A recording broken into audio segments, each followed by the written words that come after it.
25,5. Dobro. Hvala gospodinu Vesiću, puno se radilo ove 4 godine. Ja se sjećam naše prve konferencije koju smo radili, pa smo radili 2 sata ili 2,5 sata konferenciju i rekli da smo se bavili sa 3 protokola ili 3 vrste otpada, a da treba da se donesu još valjda 33 tokom mandata, tako da je ova priča inače takva da bi gospodin Vesić mogao 2,5 sata da samo priča o različitim vrstama otpada i da to bude 1/3 onoga što se tu radi. Nadam se da ćemo ove sljedeće prezentacije završiti u roku da ne bi ostali do 3 popodne. Sad, ovako. Jedna vrlo bitna prezentacija koju sad želimo da najavimo jeste nešto što smo sada spremili i tiče se prakse u Sjedinjenim Američkim Državama. Jedna od vrlo važnih politika postojeće američke administracije upravo je afirmacija te neke zelene ekonomije u raznim aspektima privrede. I veliko nam je zadovoljstvo da ćemo sada imati prezentaciju Daglasa Apostola, šefa ekonomskog odeljenja Ambasade Sjedinjenih Američkih Država u Beogradu. On će imati svoju prezentaciju naravno na engleskom. Naša publika nema problema sa time da to razume. Izvolite.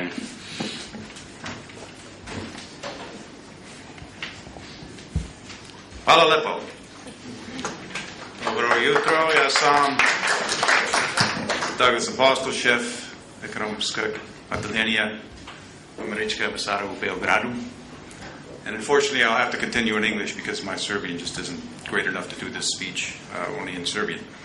But first of all, I'd like to thank Žoko and the Daglas Conference Center for organizing this very important event and for inviting me to participate. I have worn my green tie today, as you can see, because I not only think green, I actually wear green. So let me start by saying I've developed a great interest in the recycling issue in Serbia. So hopefully this just won't be another boring speech by a foreign diplomat giving you a lot of statistics and telling you what you need to do. And as an American diplomat, I've always found that I'm presented with unique opportunities to try to make a difference in the countries I'm posted in.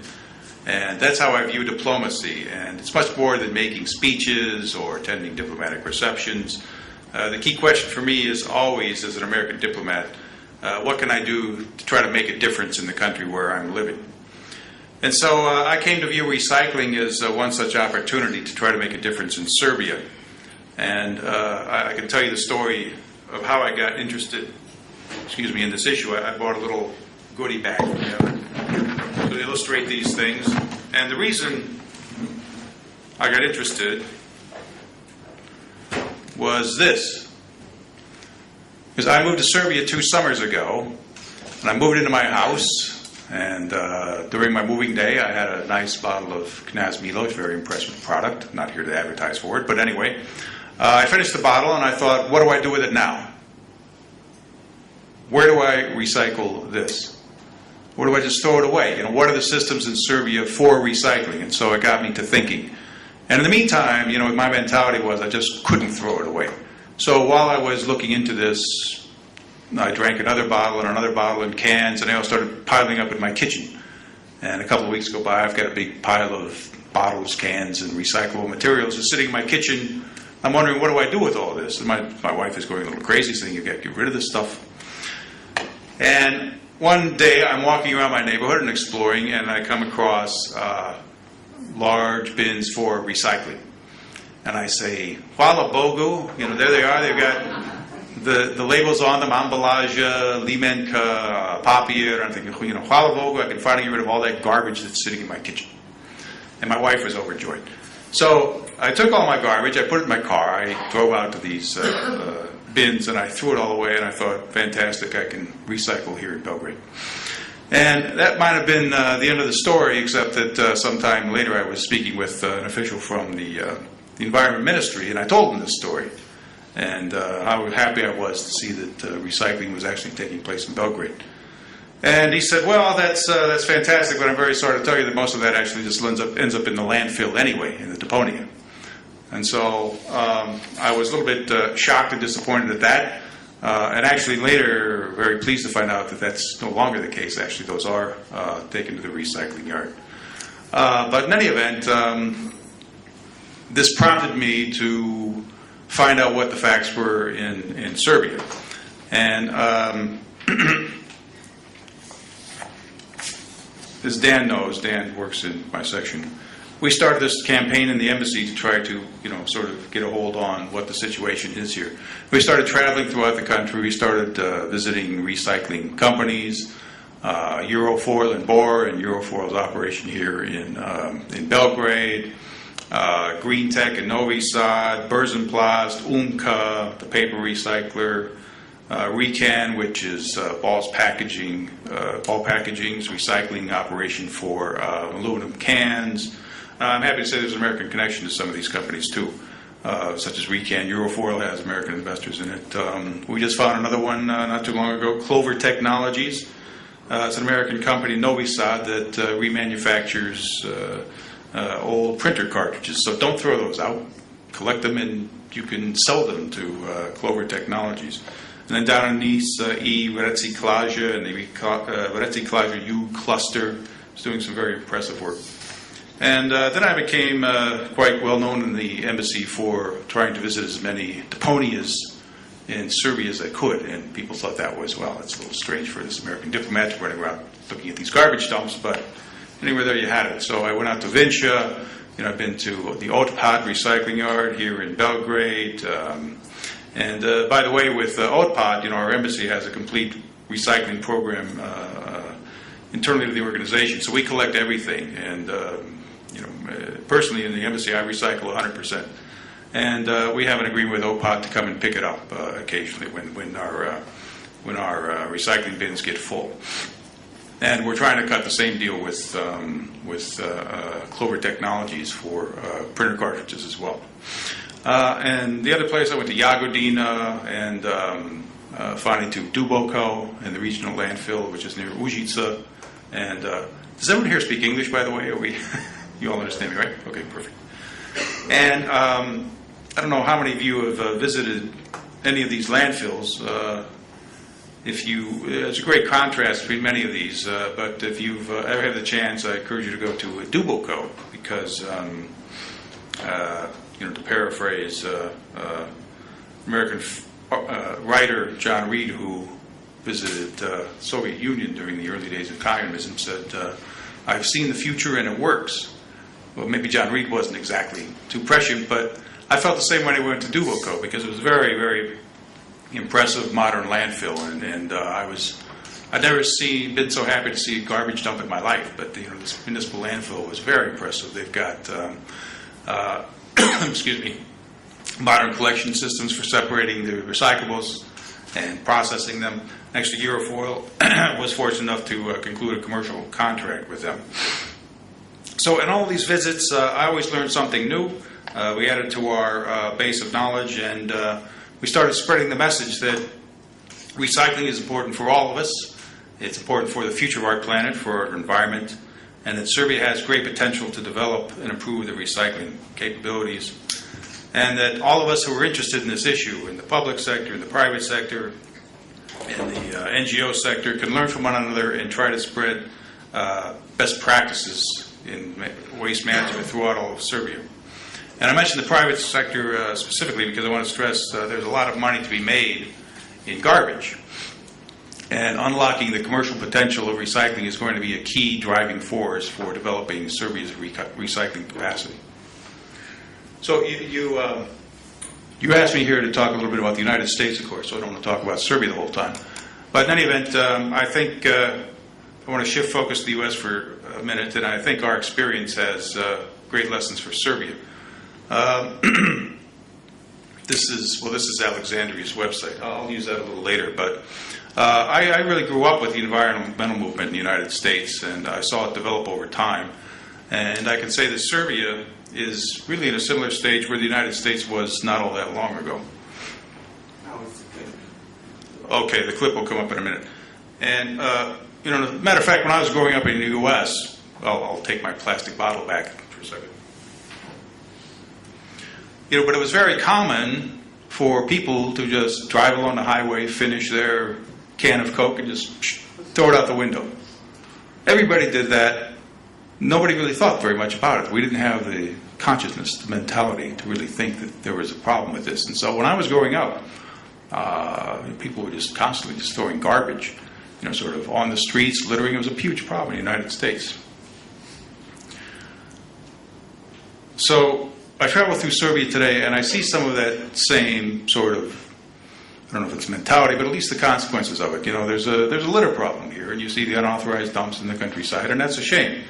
But as I say, we faced a pretty similar situation in America, say 40 years ago. Now, how did I, and in fact, most Americans go from just throwing all their garbage out the window to not even have that kind of action cross our minds?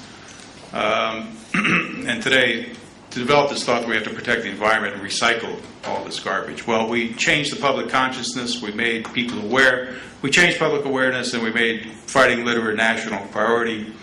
And we launched the Keep America Clean campaign with an effective advertising campaign to change people's way of thinking. And it worked. So let me take you back to 1971. And this is a time when, as I say, America faced a very serious litter problem. And at the time, there were absolutely zero, no municipal city recycling programs in the United States at all. None existed. The first one was 1973 in Berkeley, California. And for those of you who know the United States, Berkeley, California is always viewed as the crazy leftist sort of part of the country, and so some of these crazy ideas start there. But they were the first, 1973. And on Earth Day 1971, the advertisement I'll show you appeared on American television, and it proved to be the catalyst for an entire change in the Americans' way of thinking. So if you could just run the advertisement from the YouTube.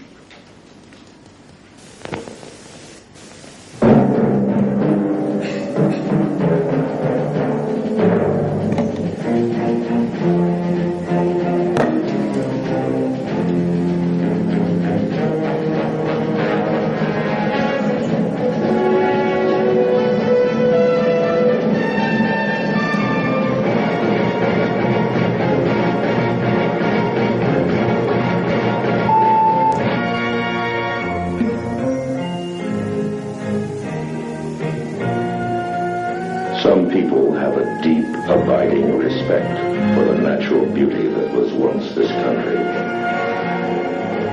And some people don't. People start pollution. People can stop it.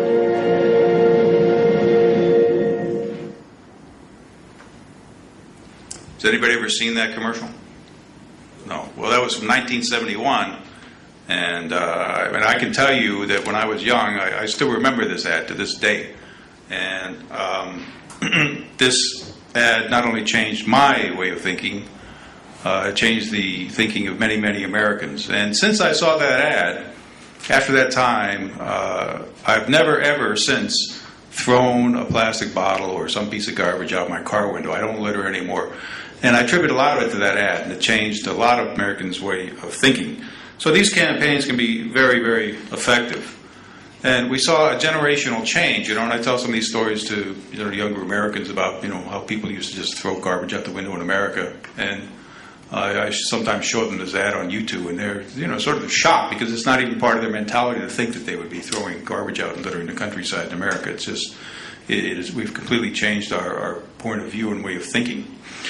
And so after that, successfully fighting the litter campaign, the campaign against litter, then new efforts started to try to recycle everything that we were finally not just throwing on the sidewalks, but actually collecting and throwing into garbage bins. But then the question became, what do we do with it? And so we started to develop these recycling programs. And since that time, today when I go back to the United States, wherever I go, in any town, city, wherever I visit, I can pretty much tell where I can recycle whatever sort of computer product, consumer product I've been using. So they all have programs. There are very different approaches. Some cities and towns, these are local decisions. Some programs are mandatory in some cities. Other places they're voluntary. And everyone has a different sort of approach. But the point is, most towns and cities now have programs, and they're spread throughout the United States. But you have to keep in mind it wasn't really all that long ago that all of this capacity building really took off. And I'll tell you one more story and sort of leave it at that to illustrate this point. In 1990, which is not all that long ago, Maybe for some of you it is, but not for me.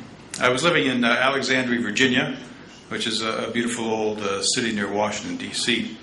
And one day I received a letter from the city government, and it said that Alexandria was initiating a recycling program. And the letter explained that you were going to receive 3 plastic containers, one for your paper, one for your glass and cans and plastic bottles, and one for your regular garbage. And every citizen in the city is expected to separate the trash in their houses and then put it out on the sidewalk once a week, and a truck will come by and collect it. And so I received my plastic containers, and that very day I started recycling. It was quite simple, I found, and everybody else in the city did likewise. And so practically overnight, Alexandria just set up an entire recycling system for the entire city.